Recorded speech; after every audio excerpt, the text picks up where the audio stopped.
재작년 한 4분기부터 이제 작년에 본격화된 ETF로의 자금 유입이 지금 이제 450개 일일 채굴량 기준으로 봤을 때 적게는 몇 배에서 많게는 하루에 그 10배가 넘는 수준의 신규 자금이 들어왔다 나갔다 하고 있어요. 그 얘기는 뭐냐, 비트코인 이제 공급량 때문에 영향을 줄 수 있는 것들이 있겠지만 그 외에 몇 배에서 몇십 배 되는 신규 변수가 훨씬 큰 게 나왔다는 이야기예요. 여러분 안녕하세요. 시장이 계속 좀 지지부진하고 있는데 좀 짚어보는 차원에서 제가 다른 채널에서도 그렇고 여러 번 설명드리긴 했는데, 비트코인 반감기 효과가 정말 남아있는 거냐 아니냐에 대한 이야기가 아직 많습니다. 저는 계속 없다고 얘기를 드리고 있고요. 계속 있다라고 이야기를 주시는 분들도 있는데, 비트코인 반감기가 어떤 사이클 측면에서 반감기 이후에 한 6개월 혹은 1년에서 1년 반 정도 사이에 유의미하게 가격이 올라오는 것들이 보였다라고 이야기를 하는데, 그 부분에 대해서 사실 데이터적으로 어떤 근거로 이야기를 하는지 제가 사실 잘 이해를 못하는 건지 아니면 실제로 없는 건지는 잘 모르겠지만, 저는 제가 왜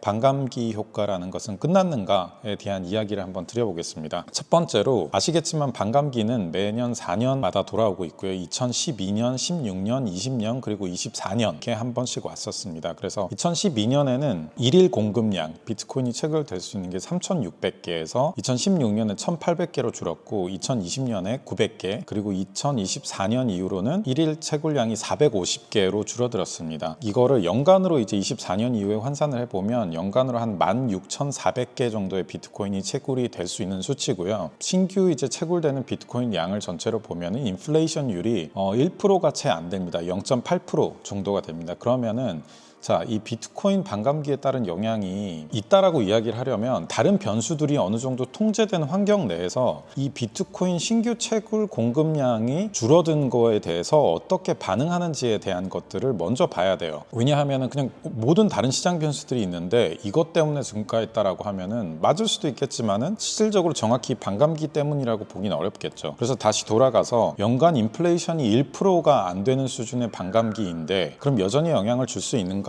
그 외부 변수로는 왜 더 이상 이런 공급에 대한 영향을 주는 것들이 무의미해질 수준으로 작아졌는가를 말씀을 드리자면, 재작년 한 4분기부터 이제 작년에 본격화된 ETF로의 자금 유입이 지금 이제 450개 일일 채굴량 기준으로 봤을 때 적게는 몇 배에서 많게는 하루에 그 10배가 넘는 수준의 신규 자금이 들어왔다 나갔다 하고 있어요. 그 얘기는 뭐냐, 비트코인 이제 공급량 때문에 영향을 줄 수 있는 것들이 있겠지만 그 외에 몇 배에서 몇십 배 되는 신규 변수가 훨씬 큰 게 나왔다는 이야기예요. 그로 인해서 그러면 반감기로 인한 영향은 당연히 줄어들 수밖에 없겠죠. 신규 채굴이 900개에서 일일 450개로 줄어서 만약에 하루에 들어오는 자금이 그거보다 10배 가까이 혹은 10배 적게 뭐 이런 형태로 계속 들어오는 것들이 반복되면 사실상 그 변수에 의해서 움직이게 되는 거지, 공급에 대한 영향이 그 외적으로는 훨씬 적게 되는 거죠. 그 이전에는 존재하지 않았던 요소이기 때문에 이 요소로 인해서 비트코인 반감기에 대한 공급 감소는 큰 영향을 미치지 못한다라는 게 있고, 그 관점에서 또 다른 관점으로 보면은 채굴자들은 이제 예전보다는 가격을 움직이는 존재가 아니라 우리 좀 더 따라가고 있는 존재 형태로 옮기고 있습니다. 반감기에 따른 신규 공급보다는 이미 많이 풀려져 있는 혹은 매수세가 되어 있는 그런 대형 매수를 하고 있는 포지션들, 그 재고가 어떻게 움직이고 있는 건지에 대한 것들을 훨씬 더 많이 봐야 됩니다. 즉 플로우에서 스톡 위주로의 시장이라고 좀 더 보셔야 될 것 같은데, 그 관점에서 본다라고 하면은 채굴자들이 보유하고 있는 게 한 170만 개 BTC라고 얘기를 하고 있고, 거래소들이 한 300만 개를 보유하고 있다고 하고요. ETF 자금이 전체 공급이 이제 7%까지 확대를 했다라고 하니까 역시 이제 유의미한 숫자로 가고 있는데, 채굴자들이 글래스노드나 이제 크립토퀀트 같은 데 나온 이제 신규 거래소에서로 이동하는 이제 규모를 보더라도 그렇게 크지가 않아요. 160 몇 개 정도의 이제 비트코인이 이제 평균으로 거래소로 이동하고 있다고 보이는데, 일일 채굴량에 비해서는 사실 되게 작은 숫자라고 볼 수가 있죠. 그래서 그런 관점에서도 반감기에 대한 이제 영향이 그 직접 있다라기보다는 외부 변수들에 있는 요소가 계속 주도가 되고 있다. 또한 그 고래들이 예전에 비해서 가격이 지금 되게 많이 떨어져 있는, 고점 대비는 떨어져 있는 건 맞지만 예전에 우리가 반감기가 4년 주기로 있었을 때 24년, 20년도로 비교하면은 말도 안 되게 이제 이미 되게 많이 올라와 있는 상태이기 때문에 그런 앵글로 봤을 때는 매도세, 포지션 변화도 이제 유의미하게 영향을 줄 수가 있는 거겠죠. 그래서 저는 이제 뭐 여러 변수들이 있겠지만 모르겠지만 반감기가 가장 영향이 있었던 거는 다른 외부 유입세나 다른 큰 매대세가 있지 않은 상태의 시장, 초기 시장인 2012년, 16년, 20년 같은 경우 특히 또 24년 초반 정도까지는 그런 영향이 있었을 수도 있겠는데 24년 반감기 이후에 대규모 비트코인 ETF 기관 중심의 시장이 이루어지고 유동성이 훨씬 깊어지면서는 이제는 그 줄어든 숫자의 영향이 가장 크게 받는 요소는 아니다라는 관점에서 없어졌다라고 하기는 어렵겠지만 굉장히 비중적으로 미미해졌다라고 보는 게 반감기 사이클에 대한 이제 제 의견입니다. 그래서 제가 혹시 틀린 부분이 있을 수도 있다 보니까 혹시 제가 잘 모르고 있거나 아니면 다른 변수로 이렇게 이런 게 있는 게 아니냐에 대한 부분은 댓글로 남겨주시면 저도 그 부분까지 좀 더 살펴보고